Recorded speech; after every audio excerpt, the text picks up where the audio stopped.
नमस्कार, आप देख रहे हैं राष्ट्र प्रथम। आपके साथ मैं हूं तुषार शर्मा। बुलेटिन की शुरुआत करेंगे हेडलाइंस के साथ। मसूरी गोलीकांड की 28वीं बरसी सीएम की घोषणा, फिल्मों के माध्यम से युवाओं तक पहुंचेगा आंदोलनकारियों का बलिदान। भर्तियों में धांधली की उजागर होने के बाद आयोग के अध्यक्ष एस राजू के इस्तीफे पर पूर्व मुख्यमंत्री हरीश रावत का किया ट्वीट। विधानसभा में 231 विवादित नियुक्तियों पर लटकी तलवार, जांच के आदेश दे सकती है स्पीकर ऋतु।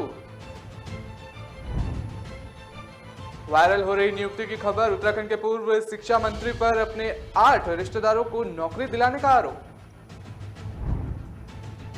राज्य में निवेश को रफ्तार देने वाले उद्यमी को सीएम धामी करेंगे सम्मानित।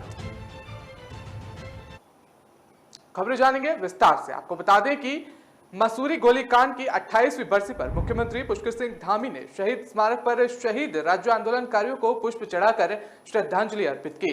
इस मौके पर सीएम ने शहीद राज्य आंदोलनकारियों के परिजनों को सम्मानित भी किया। सीएम ने कहा कि शहीदों की शहादत से हमें अलग राज्य मिला। उन आंदोलनकारियों के बलिदान को फिल्म के माध्यम से युवाओं तक पहुंचाया जाएगा, जिससे वो इससे परिचित हो सके। और शुक्रवार को मुख्यमंत्री पुष्कर सिंह धामी सूरी पहुंचे और यहां राज्य आंदोलनकारियों की शहादत को याद किया। उन्होंने कहा कि आज का दिन हमें याद दिलाता है कि अलग उत्तराखंड राज्य के प्रदेशवासियों ने क्या खोया और राज्य को कैसे आगे बढ़ाया। आपको बता दें, उन्होंने कहा कि उत्तराखंड को देश में अग्रणी राज्य बनाने के लिए 10 साल का रोड मैप तैयार किया जा रहा है। बता दें 2025 में उत्तराखंड अपनी स्थापना की रजत जयंती मनाएगा और उस समय तक के लिए सभी विभागों को लक्ष्य दिया गया है। प्रधानमंत्री मोदी भी बोल चुके हैं कि आने वाले दशक उत्तराखंड का होगा। सीएम ने कहा कि मसूरी गोलीकांड के शहीदों को नमन करते हुए संकल्प लेते हैं कि शहीदों के सपनों का राज्य बनाने की दिशा में काम किया जाएगा। इस मौके पर मुख्यमंत्री ने घोषणा की कि मसूरी में गढ़वाल सभा के भवन निर्माण के लिए 1.5 करोड़ रुपए की स्वीकृति दी जा चुकी है। आगे भी इसके लिए जो धनराशि आवश्यकता होगी, इसको भी सरकार स्वीकार करेगी।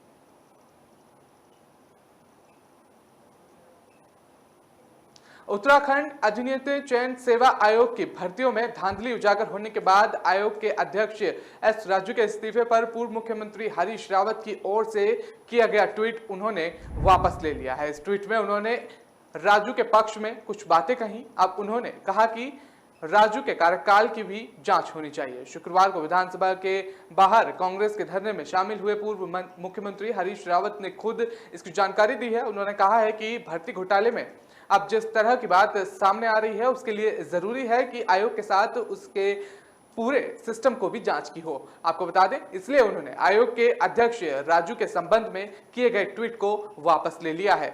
उन्होंने कहा है कि इस मामले में जो भी दोषी है उन्हें दंड मिलना चाहिए और भर्तियों में गड़बड़ी चाहे किसी की भी काल में हो या पूरी पारदर्शिता के साथ उसकी जांच होनी चाहिए। दोषियों को दंडित किया जाए और आवश्यक हो तो पहले की भर्तियों में भी यदि कोई घोटाले हुए हों और जिन घोटालों में किसी व्यक्ति को लगता है कि न्याय सामने नहीं आया है, उन्होंने कहा कि उनके कार्यकाल में सर्वाधिक नौकरियां लगी हैं, यदि उनमें भी कोई गड़बड़ी की बात सामने आती है तो उसकी भी जांच होनी चाहिए। तो हरीश रावत की तरफ से ये तमाम बातें सामने आ रही हैं और बता दें कि हरीश रावत ने स्पष्ट किया था कि उन्होंने राजू को क्लीन चिट नहीं दी थी।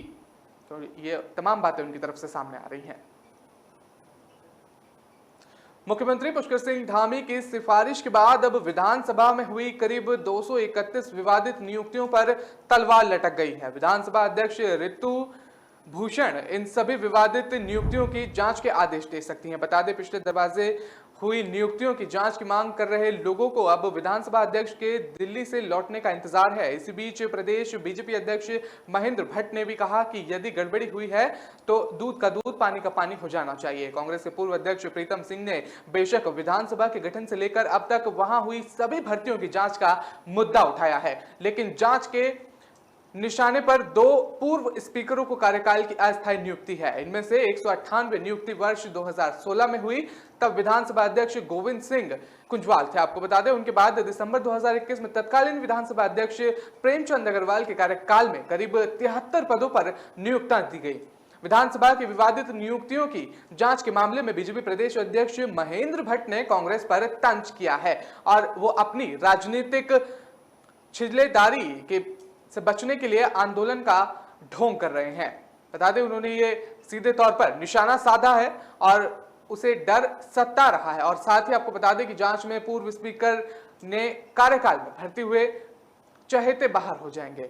आपको बता दें कि उन्होंने कहा है कि अधीनस्थ सेवा चयन आयोग की स्नातक स्तरीय परीक्षा के पेपर लीक मामले में एसटीएफ की सटीक और निर्णय कार्रवाई से जनता में धामी सरकार के प्रति बड़ा विश्वास कांग्रेस को हजम नहीं हो रहा है। कांग्रेस ने अपने कार्यकाल में भ्रष्टाचार के खिलाफ कोई कार्रवाई नहीं की, अब वो आंदोलन का स्वांग रचा रही है। तो बता दें, उनकी तरफ से सीधे तौर पर कांग्रेस पर निशाना साधा जा रहा है। उत्तराखंड के पूर्व शिक्षा मंत्री अरविंद पांडे पर शिक्षा और पंचायती राज विभाग में अपने 8 रिश्तेदारों को नौकरी दिलाने का आरोप है। सोशल मीडिया में इसकी खबरें लगातार वायरल हो रही हैं। आपको बता दें कि आरोप है कि पूर्व मंत्री ने अपने कार्यकाल में रिश्तेदारों को ये नौकरियां दिलाई हैं। और पूर्व शिक्षा मंत्री की सोशल मीडिया में जो खबर वायरल हो रही है उसमें पूर्व मंत्री पर आरोप है कि उन्होंने बिहार और बाजपुर के रहने वाले रिश्तेदारों को नौकरियां दिलाई हैं। आरोप है कि बिहार में रहने वाले 4 रिश्तेदारों सुनील पांडे को नौकरियां दिलाई हैं और तमाम जो रिश्तेदार हैं उनको भी नौकरियां दिलाई हैं। बता दें कि हरिद्वार से नियुक्त दिलाई गई है। इसके अलावा बाजपुर निवासी उज्जवल पांडे को निदेशालय पंचायती राज कार्यालय रिक्त पांडे को भी नौकरियां दिलाई गई हैं। तो ये तमाम बातें वहां से सामने आ रही है और आरोप है कि वर्ष 2017 से 2021 तक ये नौकरियां दिलाई गई हैं, जिसमें कुछ लोगों के दस्तावेज फर्जी हैं।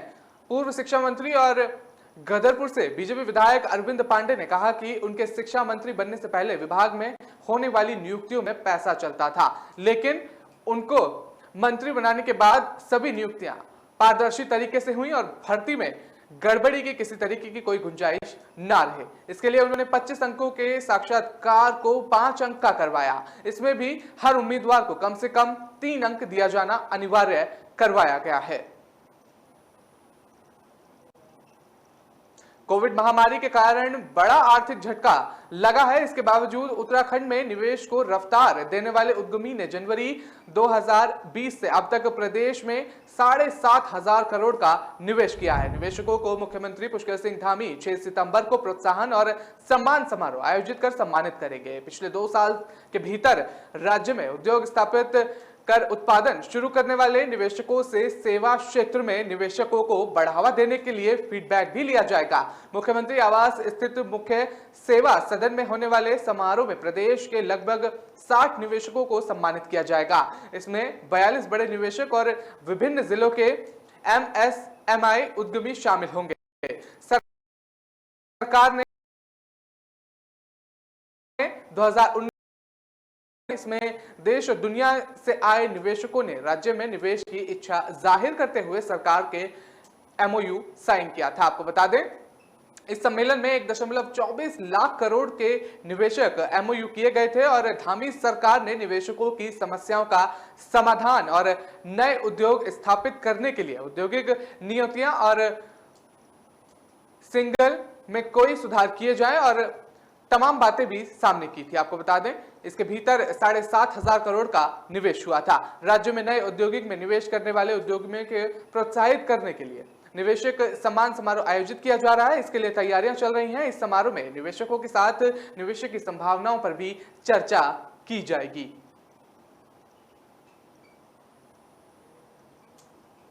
फिलहाल वक्त तो चला एक छोटे से ब्रेक का। खबरों का सिलसिला लगातार जारी रहेगा।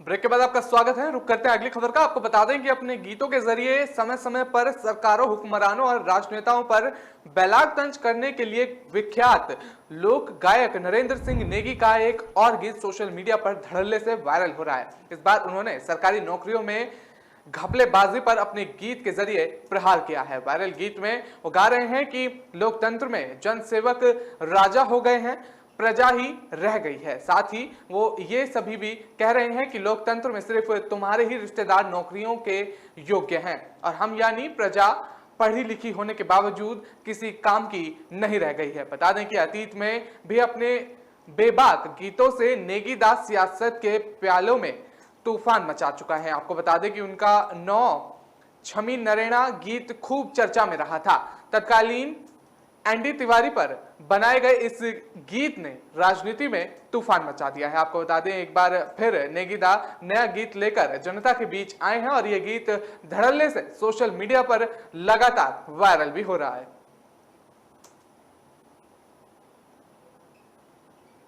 अगले 24 घंटों में देहरादून और नैनीताल जनपद में भारी बारिश के आसार हैं। मौसम वैज्ञानिकों ने येलो अलर्ट भी जारी किया है। मौसम विज्ञान की ओर से जारी एडवर्टाइजरी के मुताबिक इन जिलों के ज्यादातर इलाकों में तेज गर्जना के साथ कहीं कहीं भारी बारिश से बहुत अधिक बारिश की संभावना है। मैदान से पहाड़ के अन्य इलाकों में भी तेज हवा के साथ साथ कहीं कहीं झमाझम बारिश की संभावना है।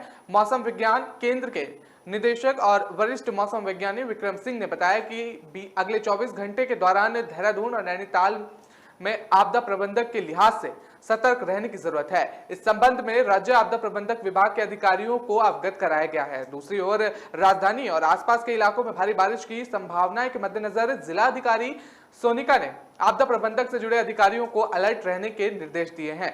पर्वतीय क्षेत्र में 2 दिन से लगातार बारिश से अधिकांश रास्ते बंद किए गए हैं। ऋषिकेश बद्रीनाथ राष्ट्रीय राजमार्ग पर 82 और सिंह टाली के पास मलबा आने से रास्ता पूरी तरह से अवरुद्ध हो गया है। शाम को बंद रास्ता खुला और जिसमें आवागमन शुरू हुआ। वहीं ऋषिकेश गंगोत्री राष्ट्रीय राजमार्ग भी नरेंद्र नगर के पास पहाड़ खिसकने से भारी वाहनों का आवागमन बंद रहा। बता दें कि बुधवार रात को हुई भारी बारिश से 82 के पास पहाड़ से मलबा आने से ऋषिकेश बद्रीनाथ राष्ट्रीय राजमार्ग पर वाहनों की आवाजाही बंद हो गई थी। अब तस्वीरों में देख सकते हैं किस तरह से भारी बारिश के आसार नजर आ रहे हैं और मौसम किस तरह से अपना मिजाज बदलता हुआ भी नजर आ रहा है।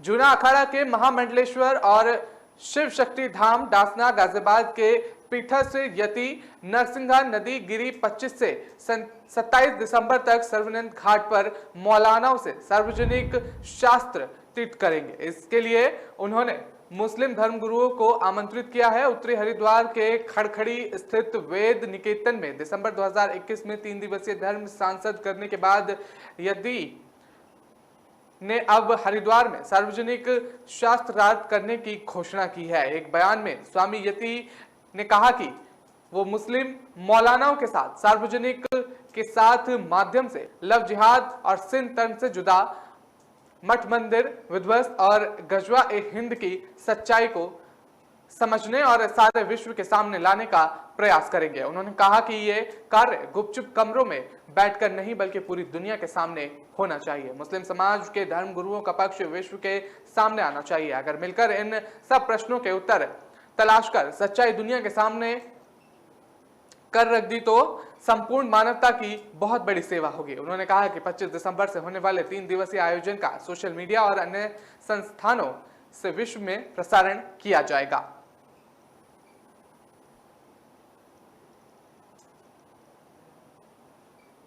हरिद्वार में आयोजित धर्म संसद में अभद्रता भाषण देने के मामले में 3 महीने की अंतरिम जमानत अवधि पूरी होने के बाद शिया वक्फ बोर्ड के पूर्व चेयरमैन वसीम रिजवी उर्फ जितेंद्र नारायण सिंह त्यागी ने शुक्रवार को सीजेएम कोर्ट में आत्मसमर्पण किया। आपको बता लें कि अदालत ने जितेंद्र को रोशनाबाद स्थित जेल भेजा था। आपको बता दें कि जिला जेल अध्यक्ष मनोज कुमार आर्य ने बताया कि सुरक्षा की दृष्टि से त्यागी जेल में अलग बैरक में रहेंगे। उत्तरी हरिद्वार के वेद निकेतन में 17 से 19 दिसंबर 2021 को धर्म संसद हुई थी।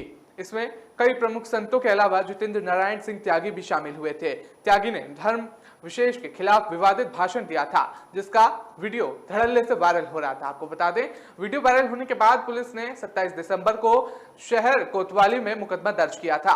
पुलिस ने 13 जनवरी 2022 को त्यागी को नारसन बॉर्डर से गिरफ्तार किया था। बाद में कोर्ट में पेश कर जेल भेज दिया था। सुप्रीम कोर्ट ने जितेंद्र त्यागी को मेडिकल ग्राउंड पर 17 मई को 3 महीने की अंतरिम जमानत दी थी। उनके वकील सिद्धार्थ लूथरा ने कोर्ट को बताया था कि त्यागी हृदय रोग समेत कई बीमारियों से पीड़ित हैं। अंतरिम जमानत की अवधि पूरी होने पर सुप्रीम कोर्ट ने 29 अगस्त को त्यागी को 2 सितंबर तक हरिद्वार जेल में सरेंडर करने का आदेश दिया था। सुप्रीम कोर्ट के आदेश पर जितेंद्र नारायण त्यागी ने शुक्रवार को सीजेएम की अदालत में आत्मसमर्पण किया।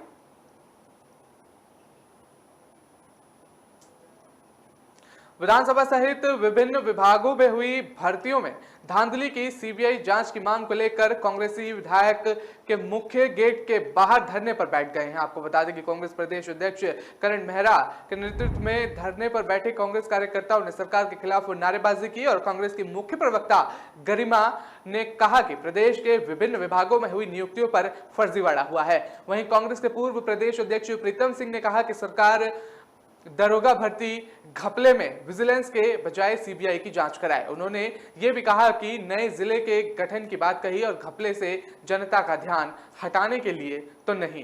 कांग्रेस के पूर्व प्रदेश अध्यक्ष ने कहा कि 2015 में जब दरोगा भर्ती हुई उस दौरान वो गृह मंत्री थे, लेकिन यदि भर्ती में घपला हुआ तो दोषियों को बख्शा नहीं जाएगा। आपको बता दें सरकार को इस प्रकरण की सीबीआई से जांच करानी चाहिए। उन्होंने कहा कि पूर्वी उत्तर सरकार में गैर शोण को जिला बनाए और बिना कमिश्नर की घोषणा की गई थी और इसमें यह शुरू से शिगुफा लग रहा था।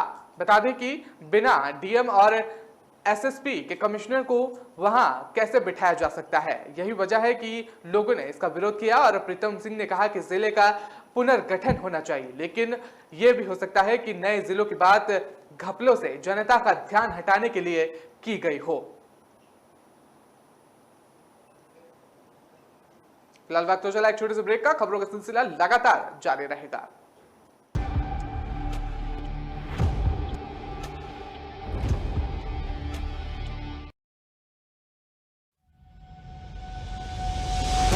लहरों से डरकर नौका पार नहीं होती, कोशिश करने वालों की कभी हार नहीं होती।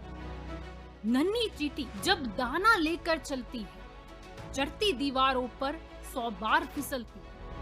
मन का विश्वास रगों में साहस भरता है, चढ़कर गिरना गिरकर चढ़ना न अखरता है। आखिर उसकी मेहनत बेकार नहीं होती, कोशिश करने वालों की कभी हार नहीं होती। डुबकी या सिंधु में गोताखोर लगाता है, जा जाकर खाली हाथ लौट कर आता है। मिलते नहीं सहज ही मोती गहरे पानी में, बढ़ता 2 गुना उत्साह इसी हैरानी में। मुट्ठी उसकी खाली हर बार नहीं होती, कोशिश करने वालों की कभी हार नहीं होती। असफलता एक चुनौती है, इसे स्वीकार करो। क्या कमी रह गई देखो और सुधार करो। जब तक न सफल हो नींद चैन को त्यागो तो, संघर्ष का मैदान छोड़कर मत भागो तो। कुछ किए बिना ही जय जयकार नहीं होती, कोशिश करने वालों की कभी हार नहीं होती। कुछ नया करो।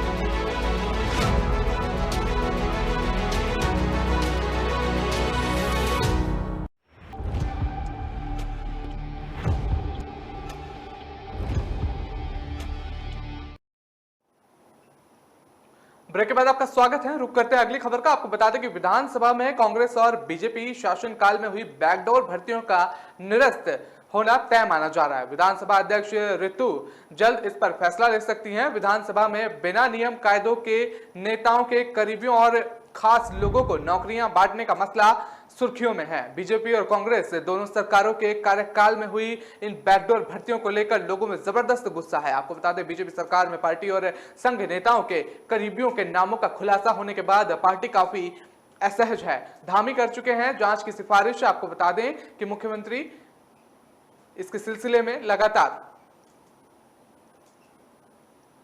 सिफारिश कर चुके हैं और बैकडोर भर्तियों को लेकर अपने तेवर दिखा चुके हैं। वो स्पीकर को पत्र लिखकर धांधली वाली भर्तियों को निरस्त करने की भी सिफारिश कर चुके हैं। उधर बीजेपी हाईकमान भी बैकडोर भर्तियों को लेकर खासा नाराज हैं और सरकार और स्पीकर दोनों को अपनी मंशा बता चुके हैं। नौकरी पाने वाले ज्यादातर दिग्गज नेताओं के रिश्तेदार और करीबी होने से हाईकमान भी हैरत में हैं। विश्वसनीय सूत्रों ने बताया कि पूर्व स्पीकर गोविंद सिंह कुजवाल और प्रेमचंद अग्रवाल के कार्यकाल में हुई बैकडोर भर्तियां निरस्त करने का सरकार मन बना चुकी है। तो ये सबसे बड़ी खबर इस वक्त की सामने आ रही है।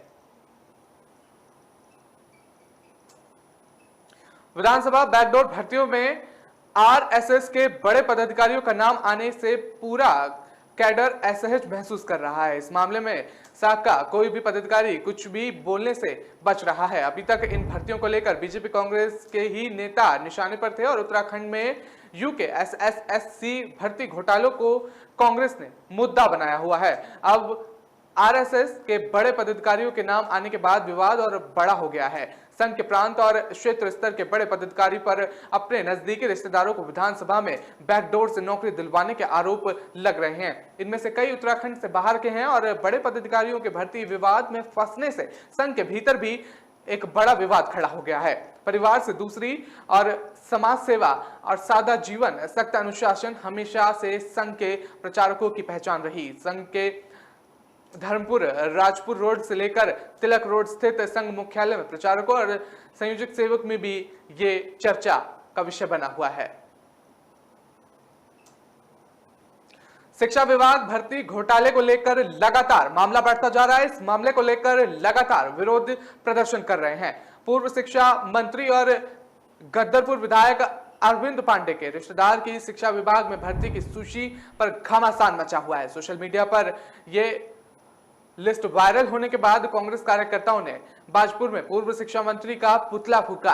हालांकि इस दौरान पुलिस और कार्यकर्ताओं के बीच पुतला फूकने को लेकर झड़प भी हुई। आपको बता दें कि झारखंड में यूके एसएससी भर्ती घोटाले को लेकर विरोध के स्वर तेज होने लगे हैं। आरोप है कि गदरपुर के बीजेपी विधायक और पूर्व शिक्षा मंत्री अरविंद पांडे ने अपने रिश्तेदारों को बैंक डोर से शिक्षा विभाग में भर्ती कराया। इसकी सूची सोशल मीडिया पर तेजी से वायरल हो रही है। आपको बता दें, इस सूची के वायरल होने के बाद कांग्रेस कार्यकर्ता ने विधायक अरविंद पांडे और धामी सरकार को इस मसले पर घेरना शुरू कर दिया। आपको बता दें कि इसके चलते बाजपुर में कांग्रेस के लोगों ने पूर्व शिक्षा मंत्री के खिलाफ जमकर नारेबाजी और उनका पुतला भी फूका। पुलिस ने कांग्रेस कार्यकर्ताओं से पुतलों को छीनने का प्रयास किया, लेकिन कांग्रेस कार्यकर्ताओं ने पुलिस की एक भी नहीं सुनी, जिसके बाद उन्होंने आरोपी विधायक के पुतले को आग के हवाले कर दिया। इस दौरान कांग्रेस कार्यकर्ताओं और पुलिस के बीच तीखी नोकझोंक भी हुई। जिस तरह से आप तस्वीरों में देख रहे हैं, लगातार पुलिस और कार्यकर्ताओं के बीच झड़प का मामला सामने आ रहा है।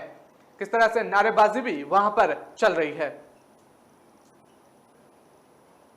उत्तराखंड विधानसभा में हुई तदुर भर्तियां इन दिनों काफी चर्चाओं में है। इसको लेकर कांग्रेस ने आरोप लगाया है कि चहेतावाद और भतीजावाद का जमकर बोलबाला चल रहा है। आरोप है कि करीबियों को रेवड़ी बांटी गई है। आपको बता दें कि गैरों पर सितम कर अपनों पर खूब कर्म कर दिया गया है। सत्ता पक्ष के मंत्री जहां विपक्ष को उनके कार्यकाल में हुई नियुक्तियों की याद दिला रहे हैं, तो वहीं इस बीच पूर्व मुख्यमंत्री त्रिवेंद्र रावत का भी बड़ा बयान सामने आया है, जिसमें उन्होंने भी पार्टी नेताओं को नसीहत दे डाली है। उन्होंने कहा है कि जो पहले हुआ क्या अब भी ऐसा होगा। आपको बता दें कि सत्र चल रहा है और ना ही कोई बड़ा आयोजन हो रहा है, लेकिन फिर भी उत्तराखंड विधानसभा का माहौल गर्म होता नजर आ रहा है। इसलिए बीजेपी शासन काल में हुई भर्तियों पर विपक्ष ने सवाल उठा दिया है। विपक्ष भी लगातार आरोप लगा रहा है कि भर्तियों में जमकर भाई भतीजावाद हुआ है। बता दें कि बीजेपी नेताओं के पीआरओ भी विधानसभा में लगा दिए गए हैं। आपको बता दें, ये तमाम बातें वहां से सामने आ रही हैं।